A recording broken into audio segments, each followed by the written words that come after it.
Ready for our last lecture of the season before we go into summer hibernation, and we will be back after the Before I introduce somebody who doesn't do the introduction, and the JCPA has been here longer than I have. Can't hear you.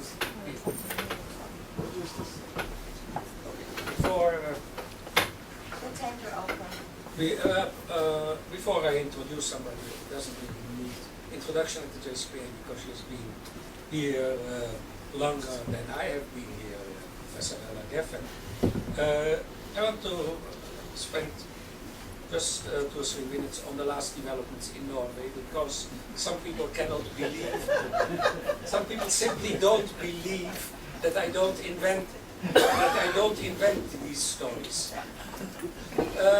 We have been active together with Ephraim Zorov, the International Wallenberg Foundation, the Weiman Institute, in telling the Norwegians that you cannot, on the one hand, spend $20 million to build a museum for an author who gave his Nobel Prize to Goebbels, went to see Hitler, wrote a necrology for Hitler in 1945. That's somehow incompatible with being the head of the International Task Force for the Holocaust. The only person who seemed to see this absolutely clearly in Norway was the leading anti-Semite of the country, which makes the story even more interesting. Karel Willoch, the former conservative prime minister of the country, leading anti-Israeli, anti-Semite, said you cannot separate a person from the author. That is schizophrenic. This simple idea is too complex for the brains of this great nation. So they did this. Well, they didn't like the criticism they got internationally from even the Neue Zürcher Zeitung, the leading paper in Poland. As Norway gets very little publicity, they are very sensitive to these kind of things. So they did something extremely smart. They put out the press release and said, yes, he was a despicable person, but a great author, and there will be a great discussion thanks to all this about his work, and nobody denies that he was an unpleasant person. They got the other 26 great countries who are part of the Holocaust Task Force to agree to that. And they thought that they had defeated the enemy, the people who think that you cannot really be the head of the Holocaust Task Force if you do these things, because it's only the tip of the Norwegian iceberg.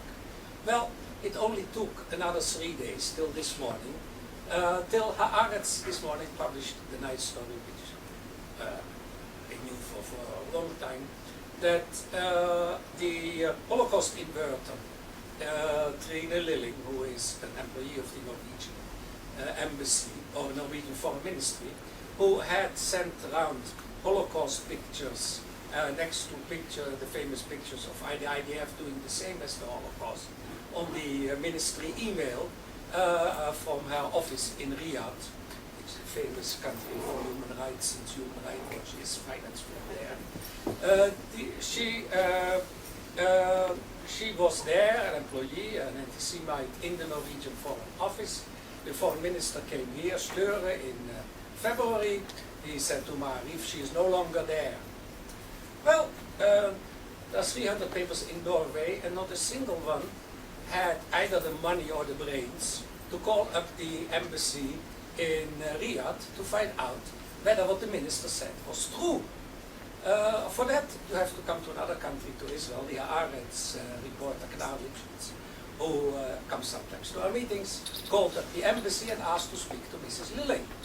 And she said, Consul Lilling is not at her desk. She'll call up in half an hour, a few weeks ago. Well, that was very interesting, because at the time she made the nasty remarks about Israel, she was only a first secretary, so she has also been promoted.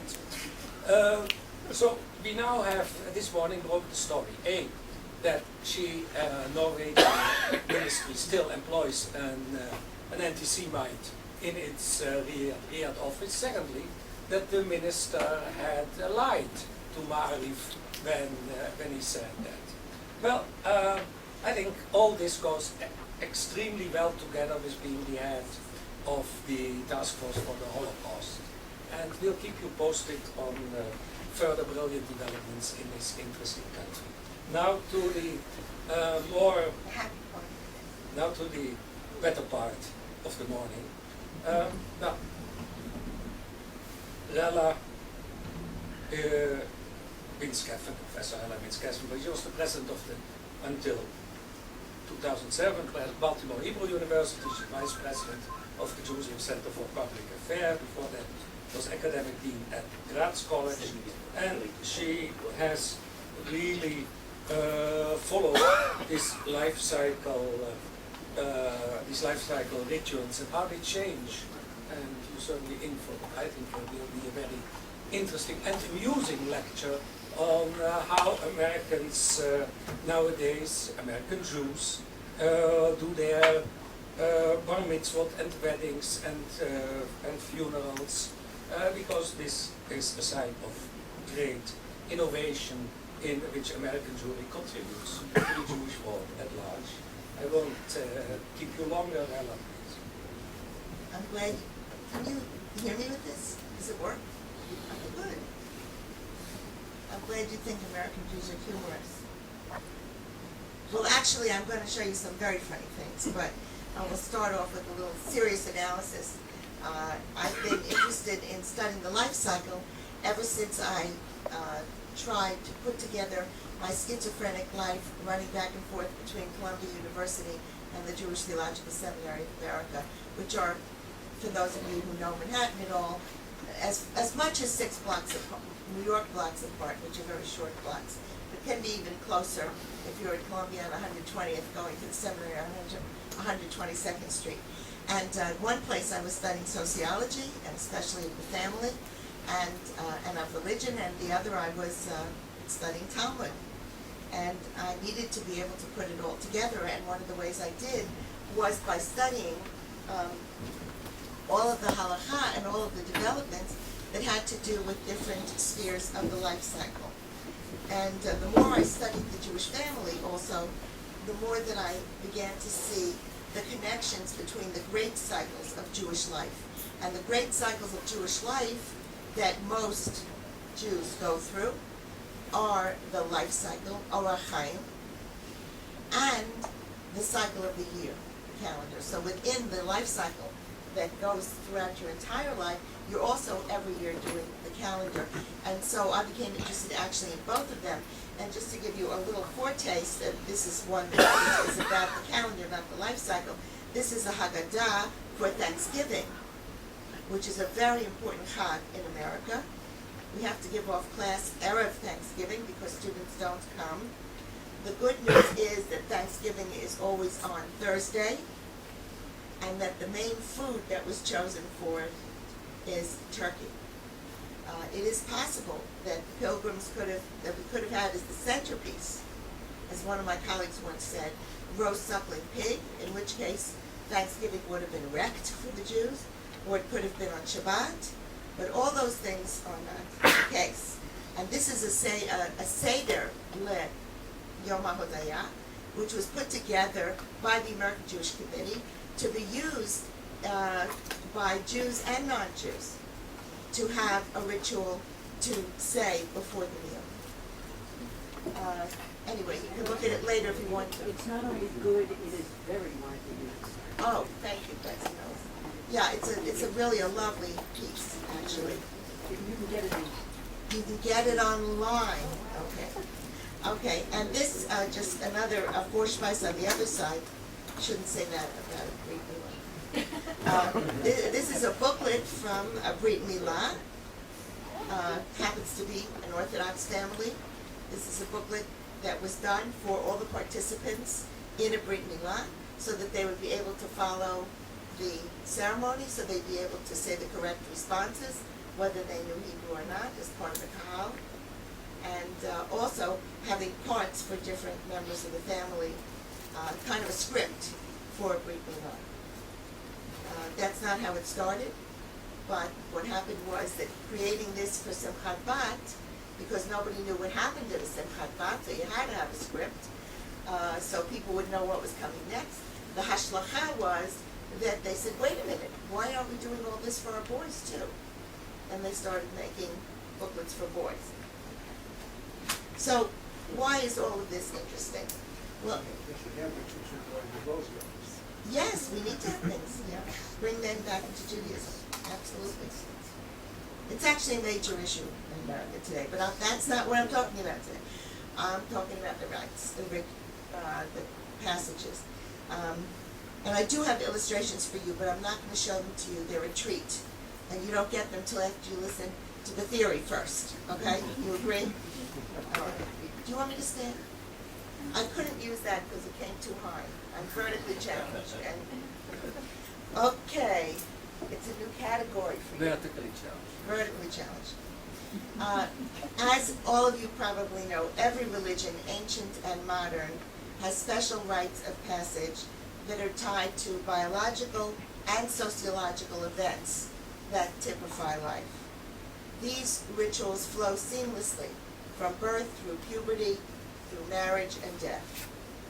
During the last half-century, rites have been created in America to match new passages. For example, there never used to be a passage called Adolescence. There never was something called midlife. There never was something called the golden years. Are you in the golden years though? Golden and beginning. Absolutely. And when you have a new stage, for instance, empty nest, which I understand this doesn't happen so early in Israel, or if it ever, that's what Arthur says, if it ever happens, then people somehow want to mark the beginning of a new stage. But if the stage never existed before, adolescence, for instance, well, Ivan Marcus knows a lot about this in the Middle Ages, but there was no adolescence. You hit puberty. If you were a female, you were married off, and you either died in childbirth or from exhaustion. But, I mean, there was no such thing as golden years in your 50s and 60s. Maybe for very few people, but it was not, you died, basically. And there was no, these passages simply didn't exist. Bar and bat mitzvah theoretically was the age of it, the legal age, 12 and a half or 13 or shtei sarot, if you were being rabbinic about it, was something which happened theoretically at a biological stage, but in actuality it was sociological as well. Because if you reached a certain gil mitzvot, you became responsible for fulfilling certain mitzvot, whether you had physically matured or not. So even in ancient times, there was a mix of the biological and the sociological. Today in the United States, where often in big congregations they have more than one bar or bat mitzvah on a Shabbat morning, and you could see two boys standing next to each other sometimes, and one of them is tall and his voice has changed, and the other one looks like a little pipsqueak, you know, and he looks like a child still. And they're both reaching gil mitzvot. So clearly, there's a biological underpinning of puberty, and there are puberty rites in every society, but there's a sociological overlay from early on. Now, there are a couple of things that have changed that have led to a variety of changes in life cycle rituals. Sometimes they're done away with. Sometimes they're enhanced, or you may think detracted from. Sometimes new ones are created, especially for these passages that didn't exist before. For instance, just off the top of my head, I know somebody who was working on a special version of the Havdalah ceremony for when the last child went off to college, kind of an empty nest, Preda ceremony. You're not relating to this at all. You're not nodding. You have to let me know that you're hearing me. Okay. But don't go to sleep. That you shouldn't do. Now, also, we all know, whether we like it or not, that the structure of the family has changed to a large extent. We have many people remaining single for longer periods of time. We have new family formations. We have many more divorces remarriages, children who are yours, mine, and ours. Rabbis have a terrible time, especially in suburbia, every Shabbat deciding who can get what honor, who sits where, because there are so many people to honor. I brought with me, I think, an article from the New York Times. It's not in my show. I think you can see it from wherever you are. It's from 2005. This is the kind of thing I tend to cut out. It is not a Jewish family. The headline is, ask them, all 8 of them, about their grandson. 8 grandparents have come to, I think it's a soccer game, for one little boy to root for him. And on the second page, they have a family tree with the genealogy, which explains why he has 8 grandparents. Because the grandparents have divorced and remarried, or become widowed and remarried. And so he got a multis, he has 8 grandparents. And they all get along, and they all came to the one game to root for the one kid. I think it's a great story. It's very, anyway. There are new family formations, some of which can have very positive ramifications, and some of which are much more problematic, which I'm sure you hear about every single day, so I don't have to detail those. Now, the existence of passages and rites to mark passages is universal. It's a universal characteristic of human civilizations. Communal rituals that mark special moments are part of the life story of the people who come to attend the ceremony, as well as of the extended family. In theory, the rituals belong to everybody who comes. And it reminds us not only of the people who are sitting in the room, but also of history. It connects us through time and place to tens of thousands of Jews in this case, who did the same thing or something very similar, and it brings back all of the other times that you've been a part of this ritual and that you imagine your ancestors being a part of. It's extremely powerful. I'm sure that you've all heard of the great French sociologist Émile Durkheim, who was, in his theory, very, very influenced by the mitzvah system in Alsace-Lorraine, among the Jews there. I mean, he was, his father had him converted at a fairly young age, but he grew up in the Alsace-Lorraine Jewish community, and I first learned about this influence on him from Arthur Hertzberg when I was a student at Columbia. And Durkheim wrote about the importance of public ritual. Of course, he wrote about public hanging. He wrote about many different public rituals that reinforce the norms of the group. But he said, for example, that when a couple elopes and there is no public formal wedding ceremony, people feel cheated. Not just the parents feel relieved, look at all that money they save, but you are a very tough group. Is it that it's the morning? I can't get a laugh. That was a laugh line. That was something. And we often see, if you look around during a chuppah, you will see people mouthing the words, very attentive to the Sheva Brachot, reliving, sometimes with their eyes closed even, reliving what they went through at their own wedding. And kind of, it reinforces, again, all of those things you promised, all of those things, and how you felt on that day, and it reinvigorates the norms of what it means to be married in the community. And so the religious community is conceptualized as an extended family writ large. We're all mishpacha. It's a clan. It's a tribe. And we feel it when we're at these kinds of ceremonies. The communal norms are reaffirmed for everybody as we relive vicariously our own intense moments of commitment. But of course, just parenthesis, and I'll get to this later, there are people who are left out. And they feel nothing but being absent.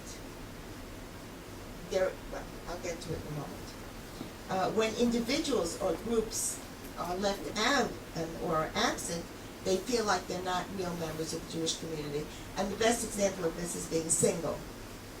Singles were not considered trustworthy. You know that the late Dan Elazar and I worked a lot on constitutional principles of the Eidah and on constitutions and bylaws. We, with Jonathan Sorna, edited a book on constitutional documents of the Eidah.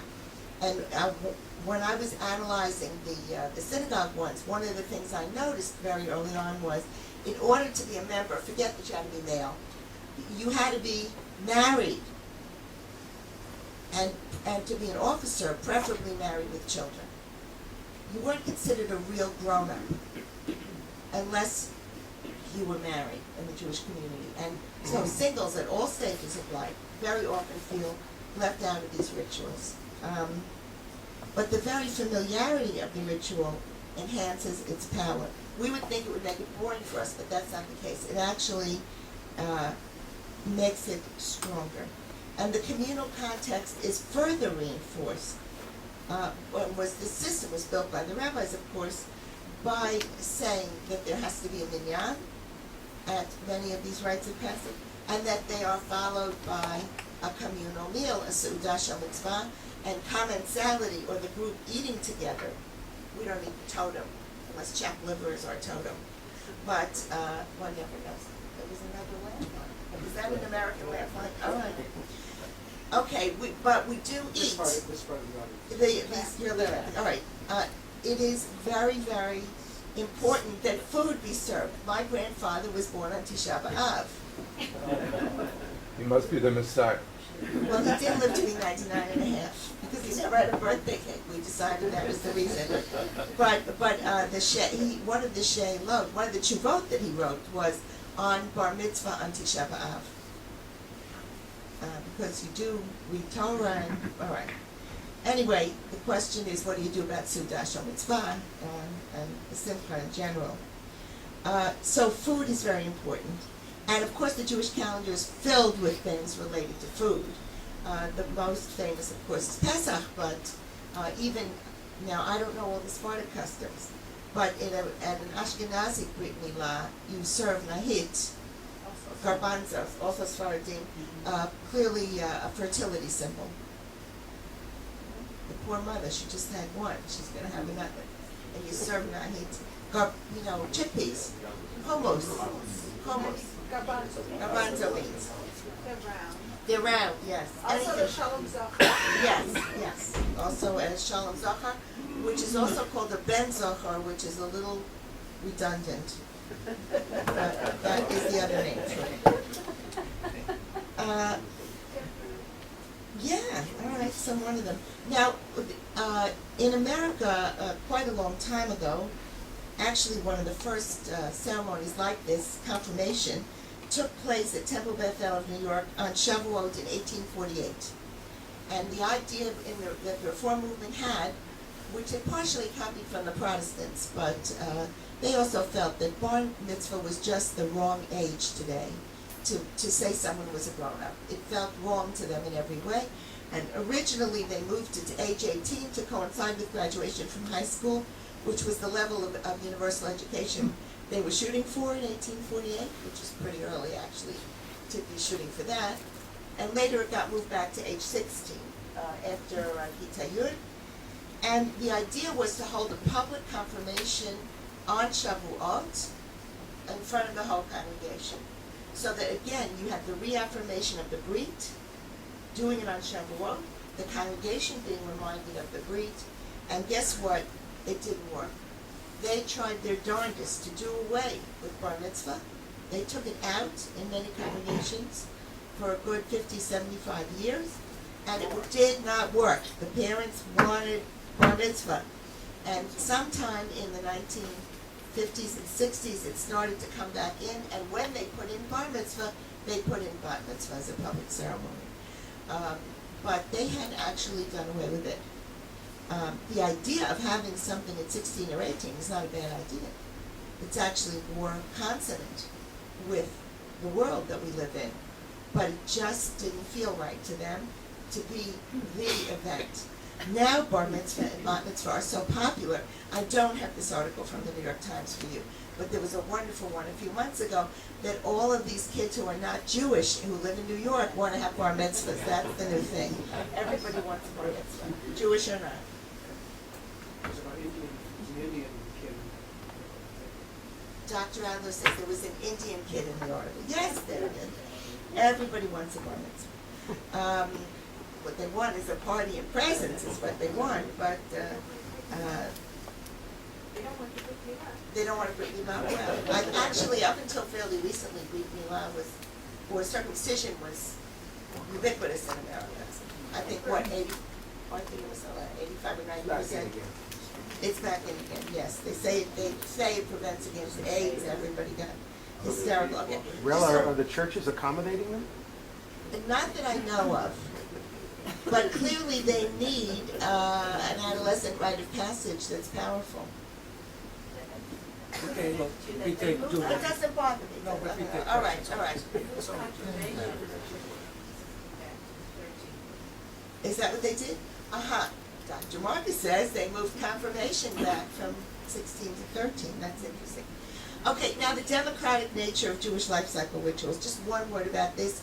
The rabbis in Moed Katan, 27a and b, decreed that rich and poor alike should be buried in the simplest of biers, in plain shrouds, and that you should use the colored glass, which was made from the shards of the old glass. Everybody, that everything that you do for the rich should be done the way you do it for the poor, that was the standard of what is proper. And as this is like the Amish code, the rabbinic message was plain is the highest accolade. And that was one democratic thing. On the other hand, the Jews have always had problems maintaining these standards, leading in Europe, in various countries, to something called sumptuary laws, where the rabbis had to make rules that you can only wear so many rings to a wedding, you can only have so many guests if your income is X, Y, or Z. And actually, I don't know if it's true in Israel, but I think in America, some of the Hasidic rabbis have now put rules because people were beggaring themselves over weddings. Ger Hasidim have limits. Ger Hasidim. And these are sumptuary laws, but they were general community laws. The only exceptions were pregnant women could do anything they wanted, and single women could wear makeup or whatever they were supposed to be, attracting husbands. But there were very serious sumptuary laws. I'm not exactly sure how much they were enforced. I have to talk to the late medievalists about it, but they were certainly there. Now, there have been 6 changes in American life that have led to the changes in the life cycle rituals. The first factor is that the level, I'm going to tell you something that's countercultural that you don't usually hear, the level of Jewish education of American Jewish adults is higher than it has ever been. Ever. First of all, many more Jewish adults have been themselves to some kind of formal Jewish education. Especially the women are much more educated than they were 50 or 75 years ago, but not only. We have had a dramatic increase in day school attendance from kindergarten through grade 12, Jewish summer camps, youth movements, trips to Israel, and maybe the most important factor, Jewish studies on the college campus. So that we have literally hundreds of thousands of Jewish students who take courses in the academic setting where Judaism counts for credit and where they are studying with people who are qualified, hopefully, and where they absolutely are getting an adult view of Jewish studies and respect for it. And this knowledge now has continued since the 2000 National Jewish Population Survey, 2002. There were a lot of sichsuchim, so it's not exactly clear what the year is. But we found that up to 40% of adults currently, Jewish adults, are engaged in some kind of adult Jewish learning. And some of these programs are quite intensive, especially the Samuel Melton Mini School and the Mayah program, which was started at the Boston Hebrew College but is now all over the country and is taught only by faculty, and it's like graduate courses without exams, essentially. So people are committing to go for 2 years, to go every week, to do reading, and there is intensive Jewish studies. So that is made people more willing to not only be participants, but to try to write their own rituals or enhance the rituals that already exist. He doesn't want me to. Sorry, no. The second factor promoting new rites of passage is the lessening of clericalism, which was one of those characteristics of American Jewish society that Danny was very critical of, that the rabbis had taken over American Jewish life and taken over what happened in the synagogue, and it became a performance, and lay people didn't participate enough.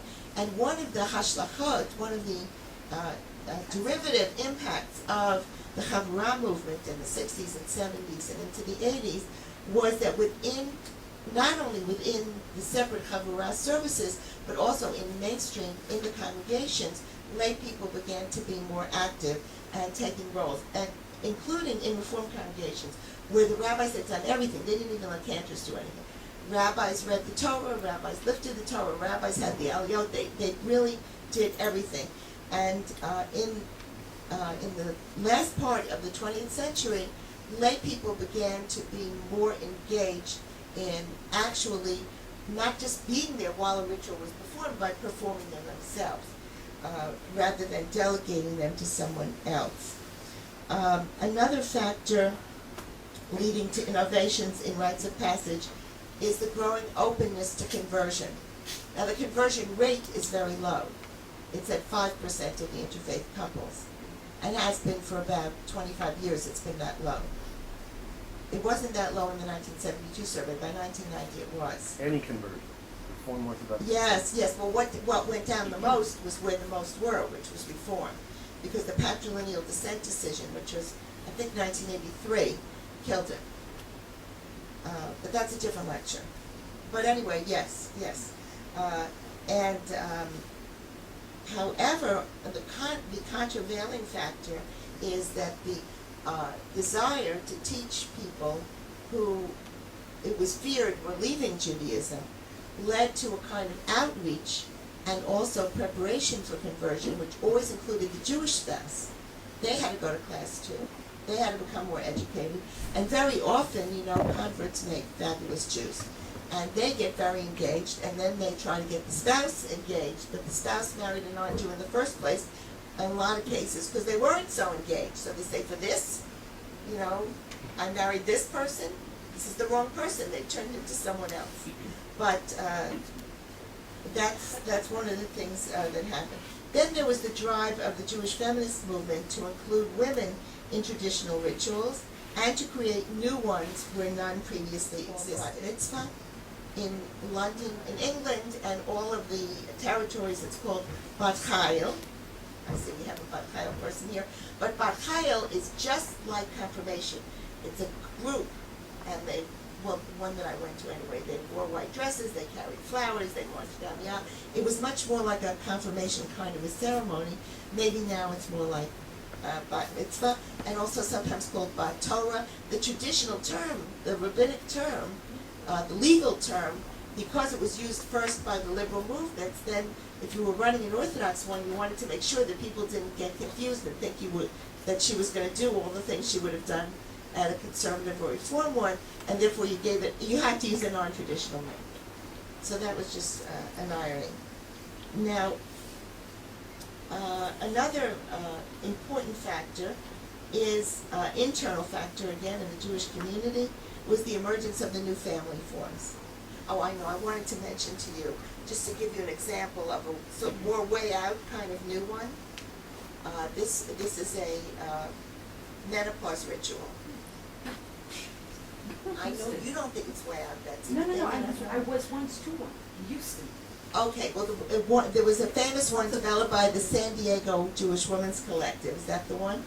It's like a Seder, and you start out the first cup of wine. Can I say this? The first cup of wine is deep red. The women will get it.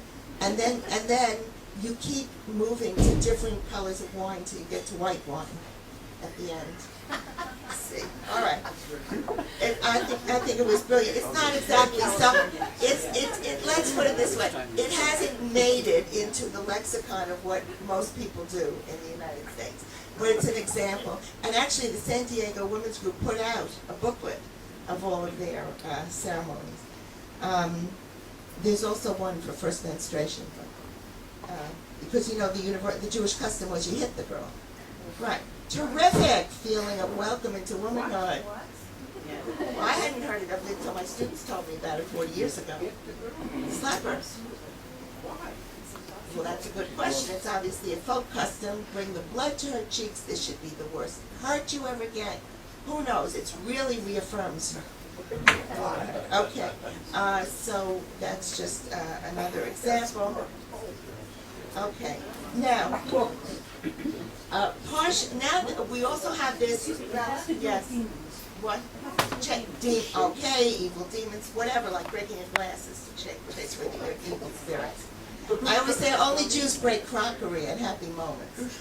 Well, I think it was an Eastern European custom. At least all the people who have told me they had it done to them were Eastern European. My mother was slapped like that. See? She was slapped. I heard, in my growing up, I heard about what a bitter experience it was for her. Where did she live? She was in the States, but the family tradition was from East Europe at a Poland. You've heard of this though? You were nodding like you've heard of this? Okay.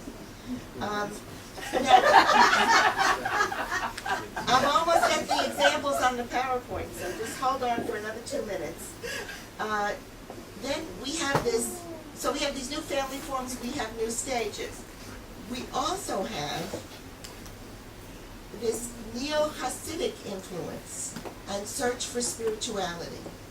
So that whereas it used to be in the 50s, when my sister got married in 1954, whatever it was, in America, Jewish brides and grooms walked down the aisle, the bride on her father's arm, the mother was up with her, walked down to Lohengrin, here comes the bride.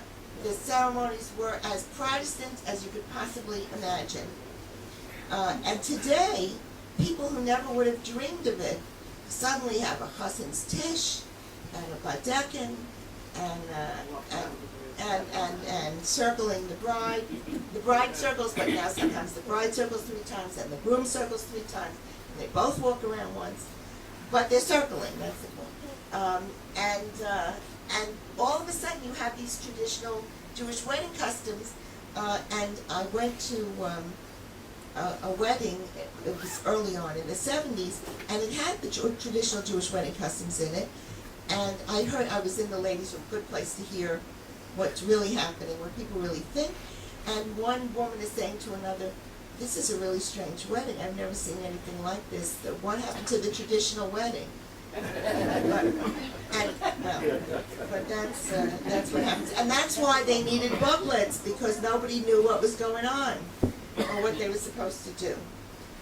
And finally, we have this something. If any of you heard Professor Casanova last night, as we did, he talked about America, the context of America being a place where individualism is so rampant.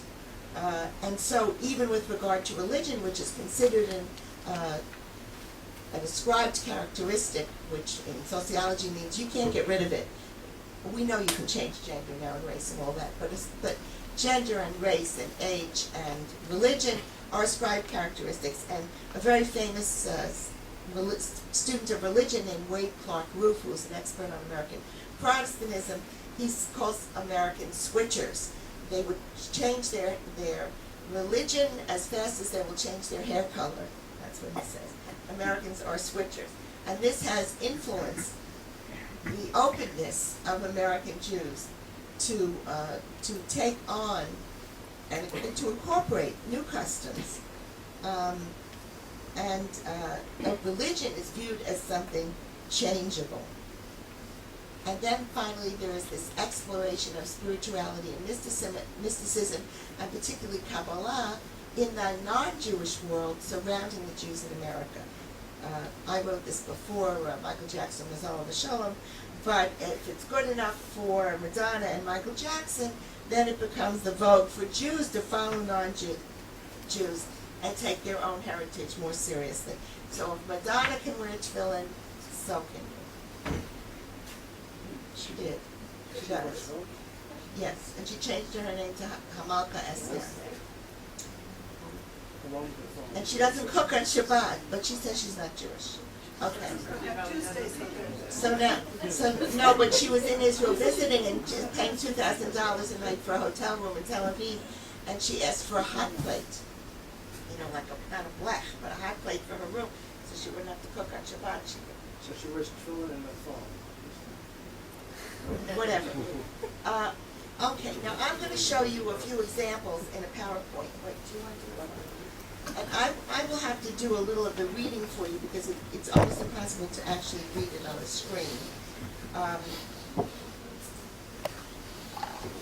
And what we're going to be looking at is some of the cultural artifacts of life cycle events in the United States. Now, hold on. This one, good. This one everybody understands right away. Starting with Rabbi Harold Schulweiss in the 1970s, who created something called para-rabbinics, who were lay people he trained so that nobody would go to a funeral home alone. Somebody from the congregation would go with them. When the funeral director said, you want to honor your mother, get that really fancy casket, and the para-rabbinic would say, no, kavod hamet means you get the plain one. Okay. And before a bar bat mitzvah, a para-rabbinic, who was a layperson from the congregation who was trained, would sit with them in shul for weeks beforehand and explain all the different honors they would have to give out and so forth. And one of the para-rabbinics came up with the idea of, instead of having flowers in the middle of the table at the Sudah Shel Mitzvah, they would have little pieces of paper that say a donation was made to Mazon in your honor, or to Karen Kayemet, or whatever. Or, for example, when we did our son's bar mitzvahs, we had books in the middle. We asked various institutions what they needed for their libraries, and we used them. There's a funny story about that. The first time it was done at Congregation Adolescence Gesher and Adat Yeshurun in Philadelphia, the rabbi told him he needed Shas, and so there was one volume of Shas in the middle of each table instead of spending the money on flowers. And the next family that called up wanted to know if there was another matched set that would have enough volumes for all their tables. Anyway, so that's only an American thing. Okay. So very often now they have food that then goes to a food pantry to go to families that need it. So I get to this bat mitzvah, right? It's lunch at Har Zion, a big fancy congregation in Philadelphia. And I see in the middle of the table what looks like a large platter filled with food, covered with saran, you know. And I look more closely, and it's dog food. Right? But I wasn't going to eat it. It was in cans. And I'm staring at this thing, and then I see there's a sign on the table. This is the sign. Talia, I said, can I please have a sign? And they gave me a picture of the tables. I do have a picture of the table, too. But this is the kind of thing, I mean, this was made for me. Can I make it up? Okay. Talia has chosen to donate the contents of these centerpieces to the Delaware County SPCA. Thank Petco for their kind assistance with this project. So we spent the whole meal staring at this dog food. I mean, there was some cat food. There was some cat food, too. But I said to myself, would this happen at a Parisian bat mitzvah? Would this happen in Jerusalem? This is an American thing, right? I think. Yeah. I can't imagine it happening. Okay, let's see what the next one is. Okay, this is a booklet from a wedding. And let me again remind you of what the reason for the booklets is. Jews who didn't know what was going on, so they would know what was going on. Non-Jews who were at the wedding didn't know what was going on, so they would know what was going on. And a chance to mention everybody who should be mentioned. This is a very simple one. Some of them are beautifully printed, 8 and 10 pages long. I needed one that could easily be put up here. I have a collection of about 50 or 60 of them. So you see on this side, it tells you who's in the wedding party. And this is one of the places where the grandparents get mentioned. It tells you how to sing Simon Tov and Mazel Tov in transliteration, which is the recessional that everybody should sing. And it tells you that they're marching down to Dodi Li, Yedid Nefesh, and Erev Shal Shanim. Sounds like the 60s, Erev Shal Shanim. Okay, give us the next one. This is the other side. explains every aspect of the Jewish wedding ceremony. Welcome to our wedding, before the wedding, what everything is, down to Yichud at the end, and it often will say something like, the bride is carrying a Bible that her mother carried at her wedding. The groom's mother made the chuppah. It will tell you personal things about them. My favorite, which I have here that you don't have, is the daughter of a friend of mine went to Harvard, to what she called dean school, to become a dean, and they told her that nobody ever throws away anything that has recipes in it. So they put 2 recipes in the back of theirs, one from the bride and one from the groom. So this is what this one actually looks like. It was a very simple, inexpensive folded piece. They're often very modest. They are all over, including Orthodox weddings. So it opens like this, and this is on the back, but it's okay. Okay, let's go to the next one. All right, now this, I'm going to have to read you something. This is related to weddings. On the one on the left, or far left, you see that lovely couple? That's from the Jewish Exponent, the Philadelphia Jewish newspaper. And the first time I gave it to Harriet Elazar to read, she didn't even pick up anything unusual. So I will do a dramatic reading. Mr. and Mrs. David Folkman of Washington Crossing and Dr. and Mrs. Frank Spector of Miami announced the marriage of their children, Alyssa Folkman and Jonathan Spector. Thank God they're both Jewish. The ceremony took place, Rabbi Howard Cove officiated. Aaron and Hillary Folkman, sisters of the bride, served in maids of honor. Bridesmaids included, long list. Marnie Folkman, cousin of the bride, served as flower girl. Ready? Laszlo Banks Spector. I can't say it. Flower dog.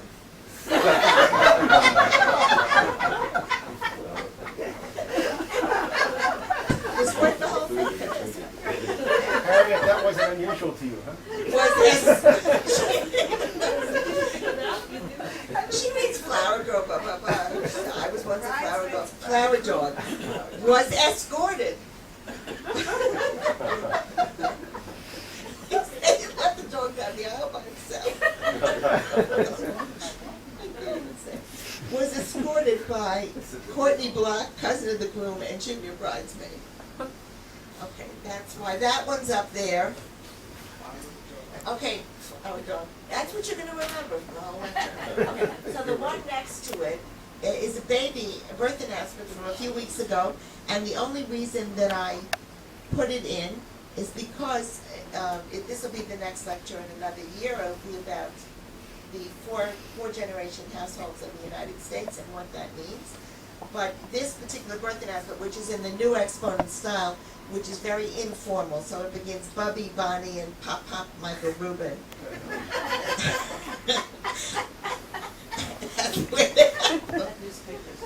And Grandma Ellen and Grandpa Gil Ludwig announced the birth of their first grandchild. Oh, I love this. Jordan Emma, Jordyn, parenthesis, Avrahama Marsha Rubin on January 5th. And then it says, joining and welcoming the baby are great-grandmothers, Lillian, Linetsky, and Sarah Ludwig, great-grandfather, Irv Rubin, and then it goes to uncles and aunts. So the great-grandparents are in the birth announcement, which I thought was very nice. Okay, on the other side is the best source of American Judaica, the New York Times style section, which one might read online faithfully every week. They have a wedding of the week, which is especially good. Neither of these two are the wedding of the week, but there's an awful lot of information in the Times. Tells you everything. How many times the person was divorced before. I didn't bring you the wedding of the week that was a gay Jewish marriage. They now do gay marriages. It was a gay Jewish marriage where they had adopted 2 babies, and they had a simchat bat at the wedding. I mean, it was unbelievable how Jewish this thing was. But I think the guy was on the board of the UHC, of the UJRO, or whatever, Universal Reform Judaism. Okay, so the one on the right, I'm going to tell you that first, but the other one's more complicated. The one on the right, I'm just going to read you the first paragraph because you don't need to know the well, there is something funny in the rest. But this is about who's officiating. Valerie Ann Lichtman and Andrew J. Krieger are to be married today by Dr. Jonathan L. Seidel, a rabbinical student. A rabbinical student is not supposed to perform weddings. Tree wasn't happy that it was in the paper. At the Enchantment Resort in Sedona, Arizona. I don't know if this is the correct pronunciation, but it says, Ukwala, a Native American spiritual medicine man, will also participate in the ceremony. Then it has all the usual stuff. And then it says, is anybody here from New Jersey? You'll appreciate this. The couple met on a blind date only 2 months ago. Only the Times writes things like this. Andy asked me to lunch, said Miss Lichtman and Mr. Krieger, both Jewish, right? Whose first marriage had ended in divorce. But the mutual friend who set us up had told me he lived in New Jersey and had 4 kids. That's all she told me, so I didn't have high hopes. In fact, she's obviously a compulsive worker. In fact, a type A. I anticipated a very short lunch and made a mental list of errands I could do in the neighborhood. But once we met, I saw that he was handsome, smart, unusually sweet, and incredibly interesting. She continued. Lunch went on so long, I was late to a business meeting. Mr. Krieger knew immediately that she was the one, he said, the one. But it took Ms. Lichtman all of 2 weeks. After our second date, Andy asked me to join me on a vacation I planned in Spain. We agreed that he would not only stay in a separate room, but in a separate hotel. I still needed my space. Well, it had been 2 weeks. Only the times. But after a few days, she realized she was in love, she said. What I remember most is that for the first time in my life, I felt completely natural. Meeting Mr. Krieger's children a week later after a return from Spain sealed the deal. Late one night, Andy said, I love you. When are we going to make this legal? Ms. Lichtman said, so we pulled out our calendars and found the next long weekend. Okay, so that's one. But the one on the left, Aliza Biran and Jeremy Ben-Amin, is really lovely. They were married at Rite in New York. All right, the bride 29 will continue to use her name professionally. They always tell you if the bride's keeping her name. She's the director of fundraising at a school of music. She graduated from Haverford. Her father, who was retired, was the cantor at Rite Shalom. Her mother is the director of activities at the Brewery School. They will tell you things like, her mother got fired 6 months ago, but she used to be. The bridegroom was a manager of the mayoral campaign in New York. He's a Paul, went to Princeton and Yale. The bridegroom's mother, now retired, was a patient representative for Lenox Hill. You know him? I knew him. Earlier, he was active in efforts to establish the State of Israel, having been a founder of the American Friends for Jewish Palestine and other Zionist organizations. The couple first became acquainted in January 2000 through an online dating service, which is surprising given that their parents knew each other well. They knew, the parents knew it would be the kiss of death if they tried to fix them up. So they met through an online dating service. In fact, Mr. Benami's mother and Ms. Biram's father had tried to set the two up on a date nearly 4 years earlier, a suggestion they rejected. Neither was keen on dating someone selected by their parents. Through daily email messages that they began exchanging, they discovered a great deal in common. I think you would find this interesting. Their fathers had moved to the United States from what was Palestine. And in the late 19th century, their families were among the early settlers of Petah Tikva, a town that today is a suburb of Tel Aviv. Both Ms. Biran and Mr. Ben-Ami grew up on the Upper West Side of Manhattan, where they attended Rela Shalom, and where the bride's father, who was the cantor, prepared the bridegroom for his bar mitzvah. And then they talk about 120 years of interlocking family histories. Ms. Biran said, it's hard to imagine what our great-grandparents, who worked together in the fields of Palestine over 100 years ago, would have thought if somebody had told them that in 4 generations we would be getting married. And that one makes you feel really better than a qual of the medicine. Okay, let's get the next one. Okay. This is a new ritual. This is a ritual that was written for people. It's called Healing Through Casting. It was written by a couple who were unable to conceive, and they were accepting the fact, they were going to adopt, and they later wrote a ritual for adoption.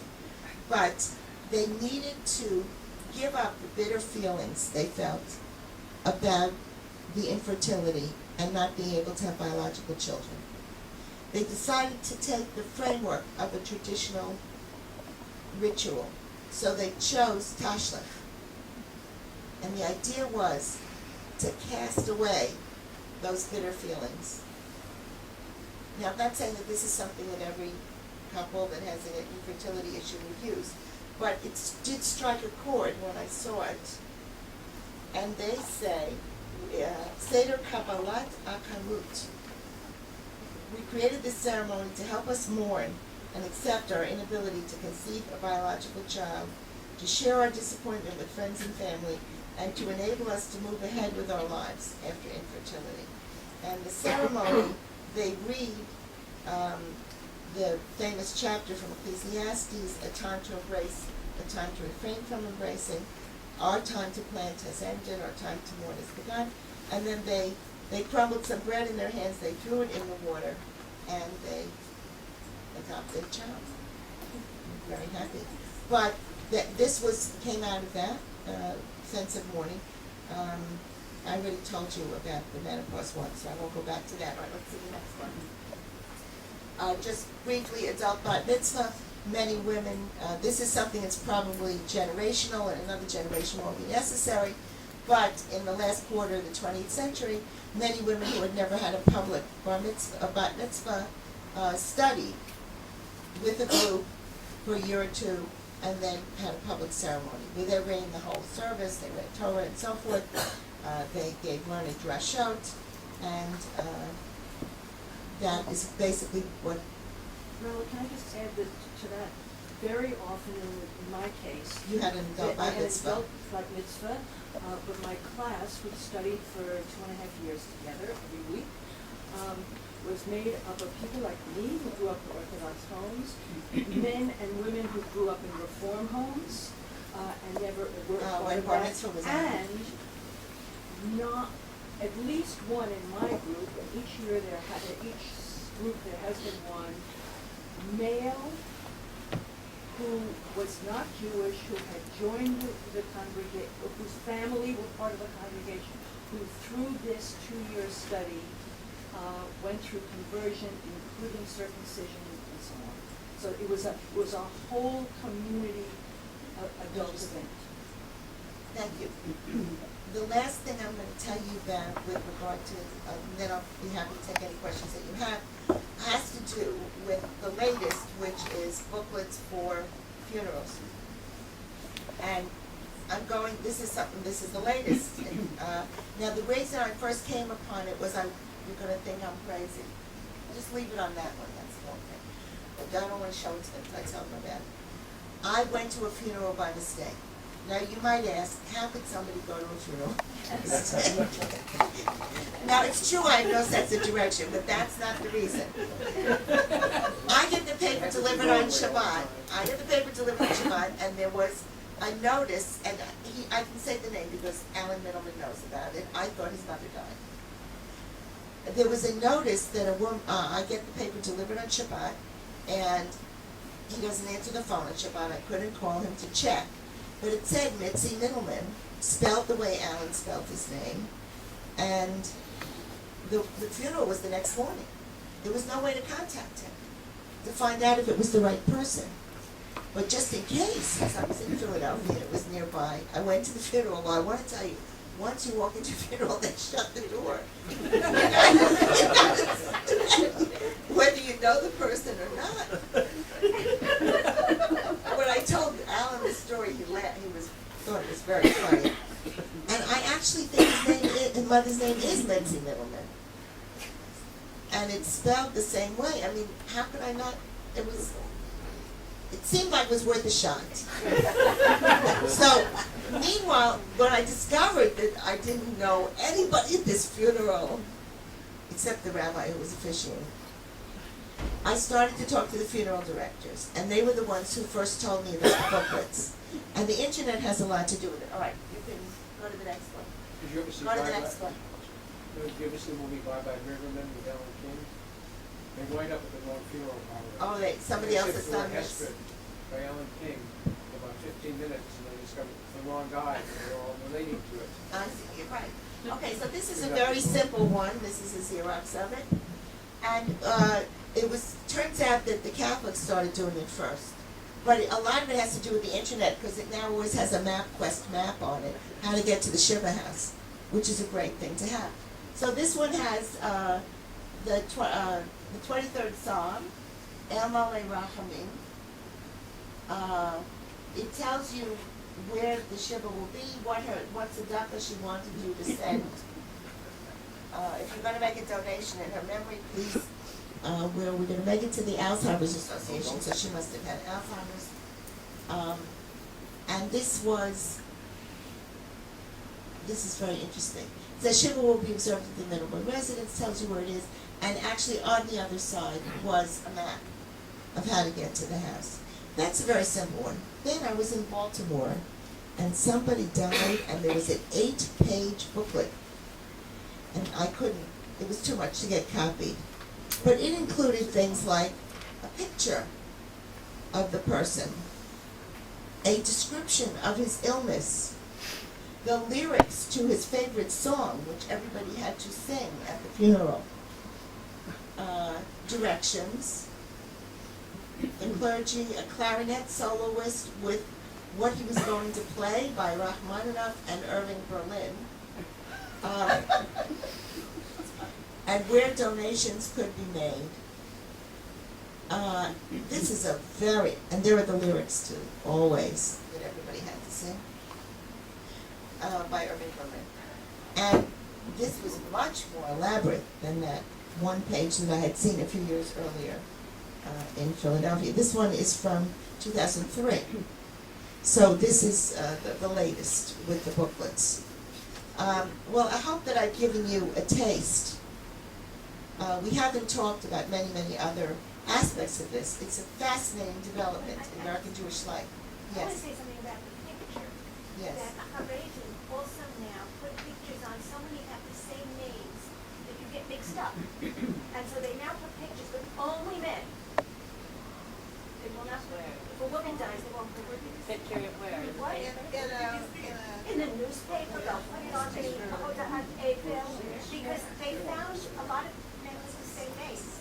But didn't put it on the grave? Put pictures on the grave? Russians do. Russians do. So obviously these things are influenced by what's going on, including things like the internet.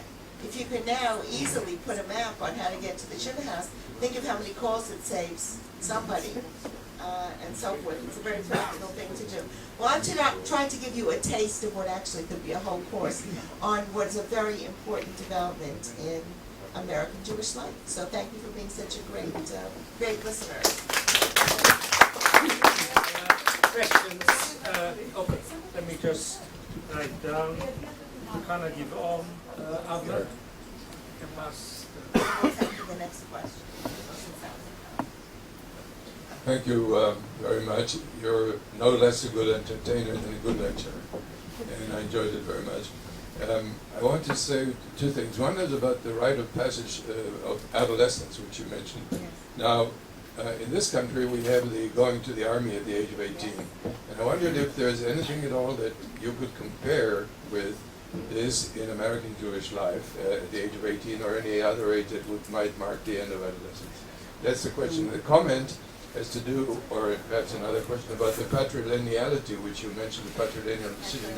You mentioned that, by the way, but it reminded me of a very old joke about the Jew who goes to the rabbi and he wants to be made a Kohen, and the rabbi says, no, you can't do that. I'll give you $100,000. No, I'll give you $200,000. No.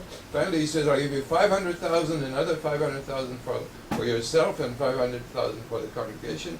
The rabbi says, okay, I'll make you into a Kohen, but just tell me why. And he says, well, my father was a Kohen, and so was my grandfather, so I want to be a Kohen too. So my question to you is, how did this patrilineality decision come about? And what made it come about, and what is its effect on American Jewish life? It's another lecture, but who was the next question, since the first one was a comment?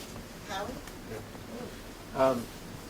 Rela, thank you for the edutainment, as others have said, emphasis on edu. But both were very good. I find that people remember things better. That's okay. Yes. Different kavanah to a certain extent.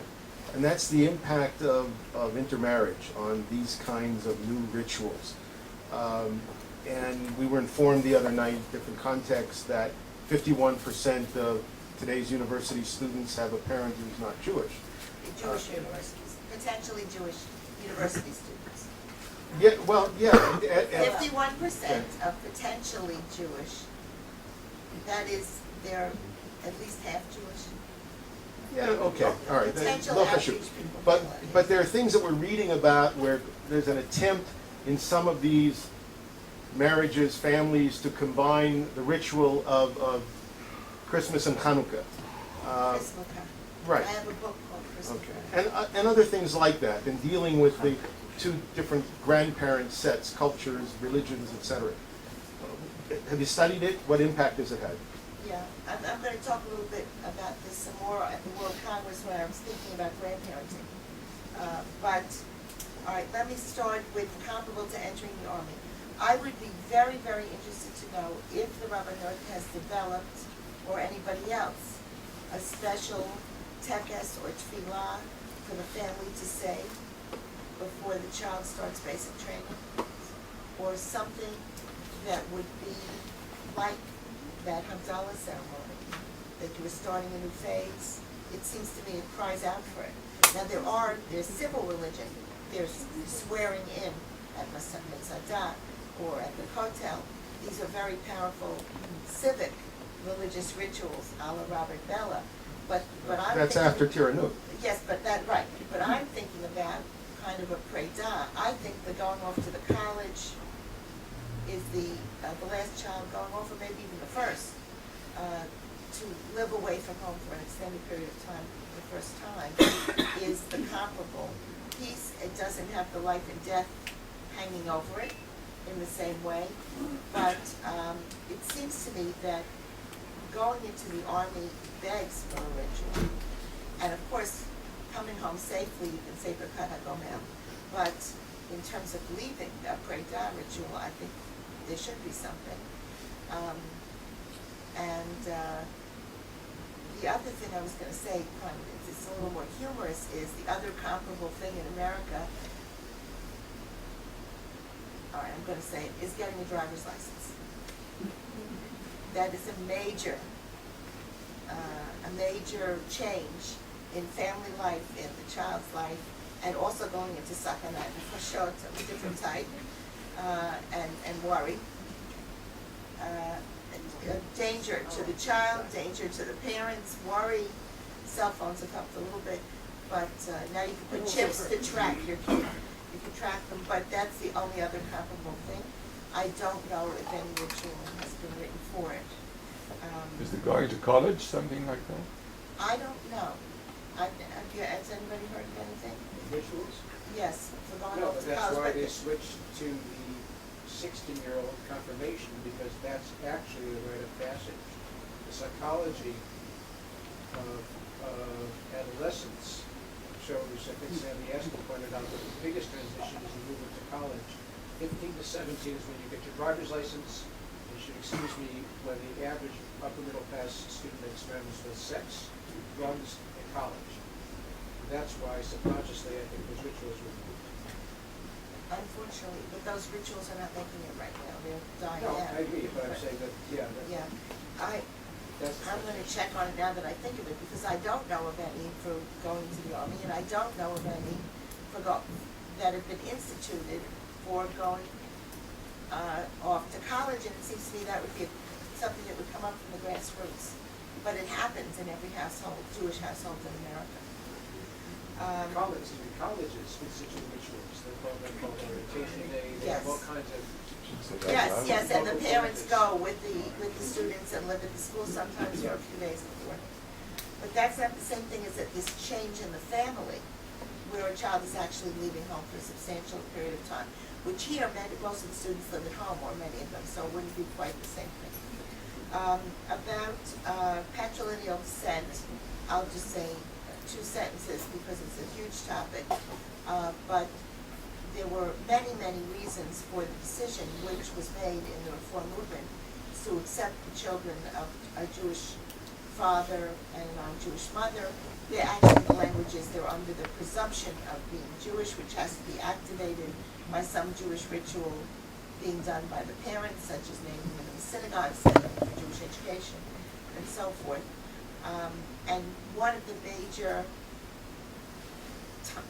motivations for conversion was, especially when it was the man marrying out, which was more prevalent then. Now it's about equal by gender, but more men married out than women for quite a number of decades, was birth of first child. They wanted the child to be born Jewish, wouldn't necessarily convert before the wedding, would start studying before the wedding, but often it was when the woman became pregnant that they decided they were going to go through with formal conversion because they wanted the child to be born Jewish. The conversion rate was never higher than 10% of the interfaith marriages when a Jewish woman married a non-Jewish man, and 25% in the 1971 National Jewish Population Survey. It was as high as 25% when it was a Jewish man who married a non-Jewish woman. So that whole piece went away with the patrilineal descent decision because their children were going to be Jewish anyway, or could be considered Jewish by some significant proportion of the population, Jewish population in the United States, but not in the world. I'm just speaking about it sociologically, that it had the impact of lowering the conversion rate, which for at least the last 25 years has been at 5% or fewer of the interfaith marriages. It's not like in Israel where you have hundreds of thousands of people who want to convert to Judaism and who are living in a Jewish society. It's where you have tens of thousands of Jews marrying non-Jews, and maybe 5% of them want to become Jewish. It's not even necessarily that they want to be something else, but they don't want to necessarily go through conversion. Impact of intermarriage on rituals. I collect these booklets from all the different kinds of events, and I couldn't give you everything I brought today. I have booklets from interfaith weddings. I have booklets from lesbian weddings that are to Jews. But where it's called, instead of kol, the last Sheva bracha, it's kol kala v'kol kala. I was at one where they sang kol kala v'kol kala at Bet Simchat Torah in New York. One of my students. But just on the interfaith, it's very, very problematic. There are a number of different ways of handling it. There are the people who just go to a judge and have a completely civil ceremony and have nothing from either religion. And sometimes one of them doesn't consider themselves to have any religion. Very often they will go to a Jewish judge, which is just an interesting sidebar. A judge from the Court of Common Pleas in Philadelphia told me he had married more Jews than most rabbis. He had performed more marriages. But he always refused to do anything Jewish at it. I think Geffen had that experience too. Some of you know him, Judge Geffen. His brother teaches at Cleveland University, Shiloh. Then another possibility is that they try to do something which for me as a Jew is the most difficult, but I have to describe it to you as a sociologist, which I would call syncretistic. And syncretism means that you try to mix the two religions. And so the booklet will have explanations of they're having a unity candle, they may have a rabbi and a priest officiating, and the booklet will explain, and for some reason everybody loves breaking the glass. And they always have a chuppah. And you can read about these in the New York Times every week. And this blessing by a rabbi. Or maybe, well then, sometimes it's a totally Christian ceremony in a church, and they'll say, a rabbi read a psalm or something like that, because they always tell you everybody who officiated in the New York Times. Well, this is post-denominational. It's not that Well, different. right. That's another thing that Dr. Adler brings up, which is in many states in the United States now, a lay person can be designated. Remember, America, switchers like hair color, right? Weight card proof. A person can be declared a minister for a day. A universal life minister, it's called. So, for example, when someone fairly close to me's son was married to a non-Jewish woman, one of their close friends from Philadelphia actually had himself declared a universal life minister, flew to California and officiated at the wedding. And so this is a new kind of non-denominational, and then there are trans-denominational ministers. They're not Reformed, Conservative, and Orthodox. They will do Jewish weddings, Christian weddings, and so forth. My father used to call them freelancers, and they sometimes make a lot of money doing this, and some of them really believe in it. So you can find everything, and you know it's happening because we have documents, because it's documented in the style section. Final story about the style section of the New York Times.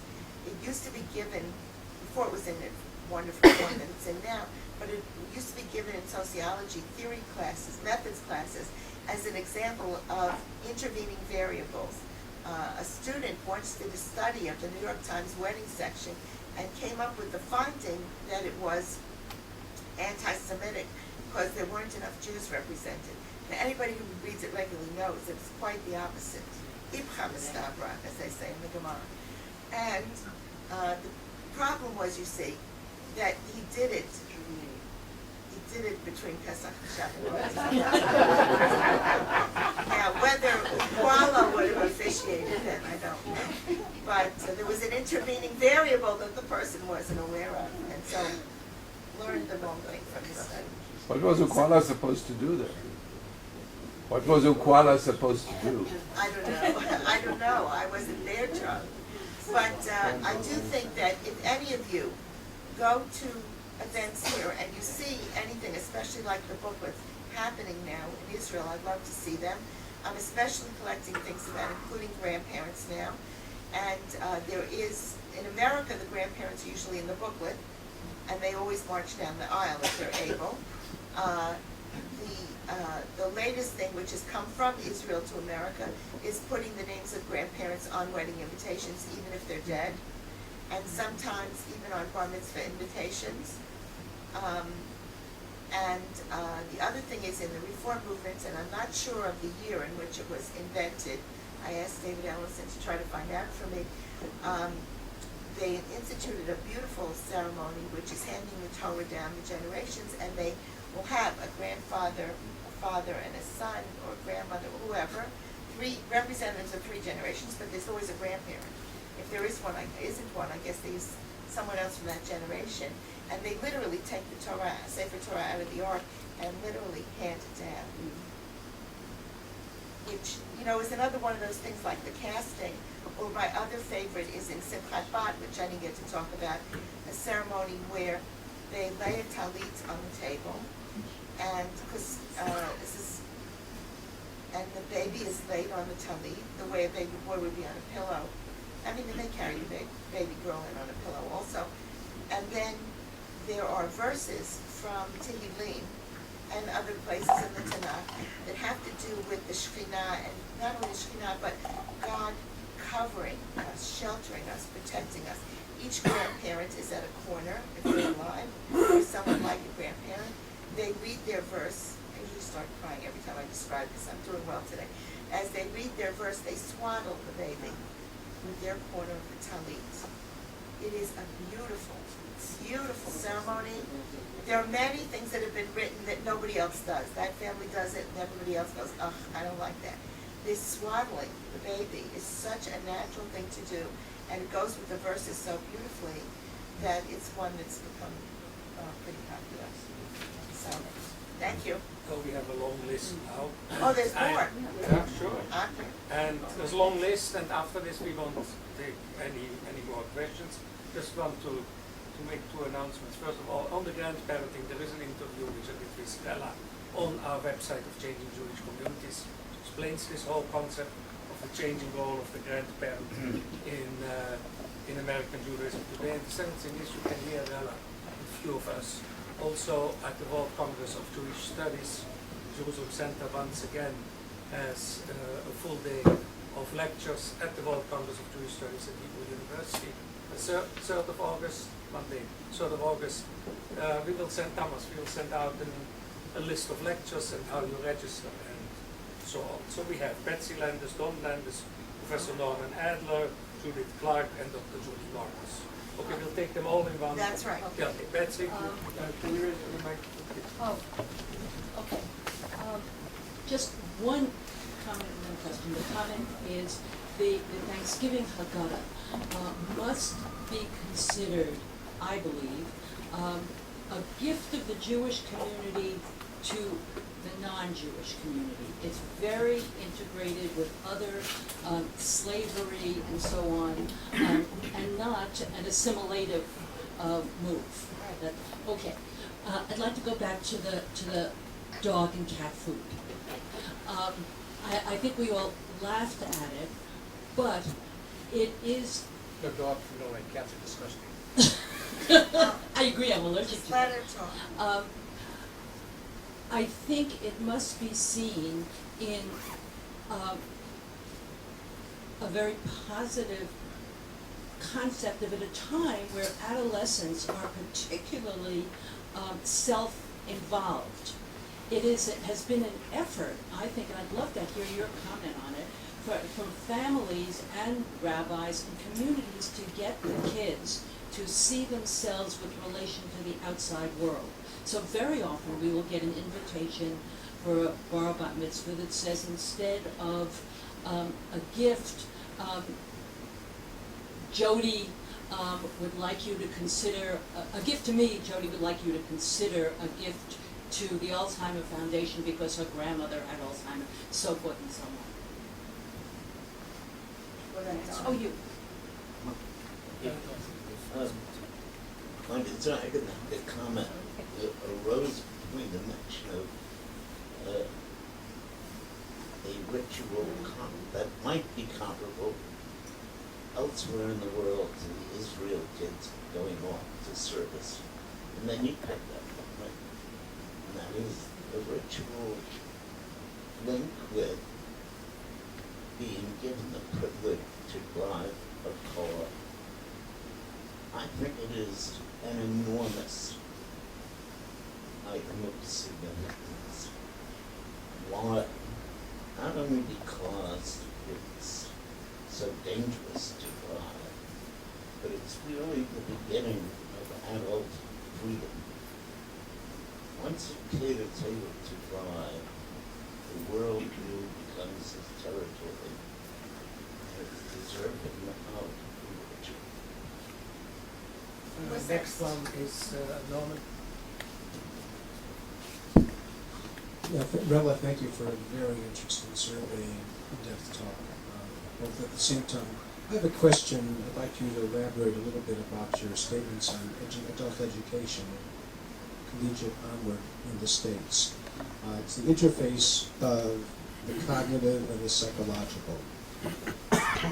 You said that religious education is higher now than it was in previous years. Could you elaborate, one, where the statistics are from? I assume it's from the national surveys. Two, compare the denominational, Reform, Orthodox, Conservative, freelance, renewal, demographically.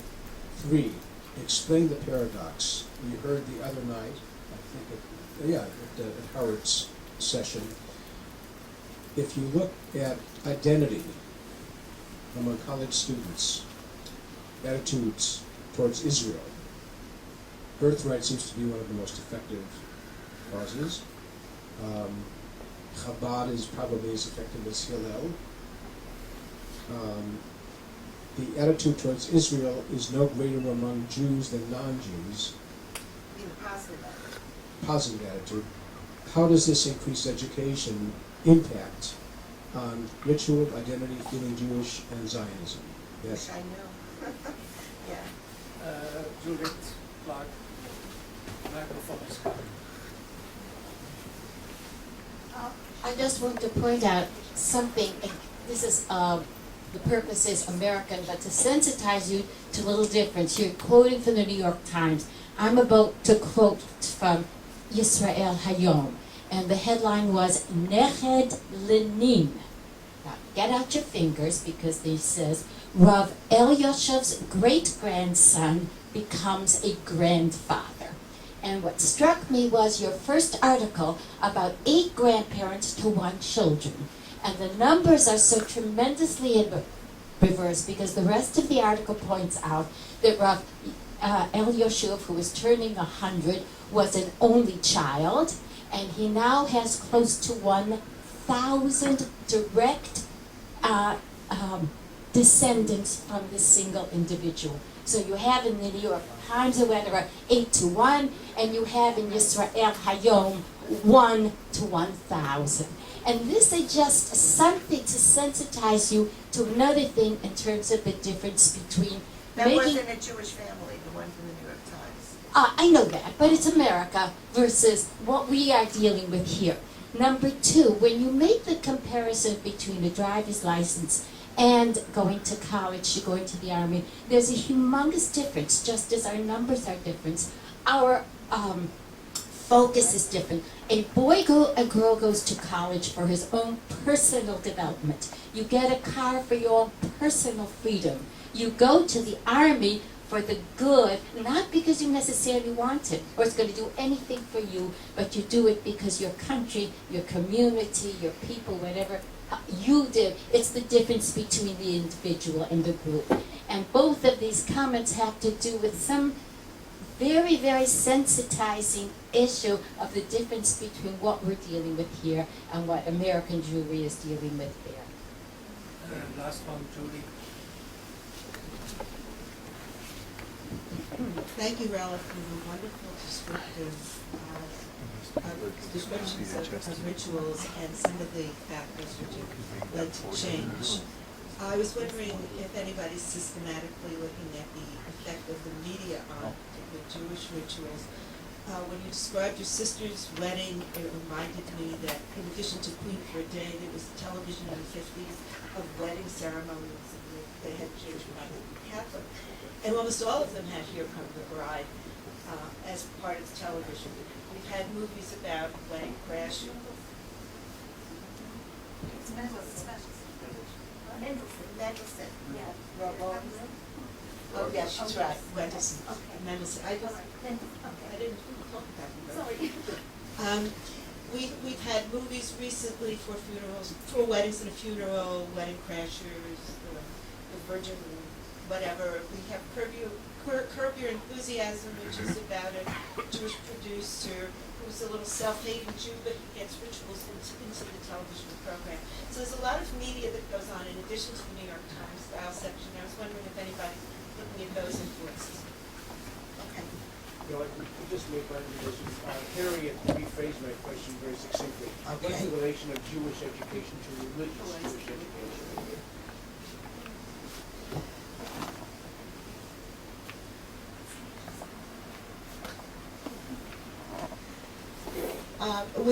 With regard to with regard to the comment about the differences in Israel, I absolutely agree that there is nothing exactly comparable to going into the army, although American Jews do go into the American army and go to Iraq, and there are, but it's not, it's different. It's not universal, it's not that kind of thing.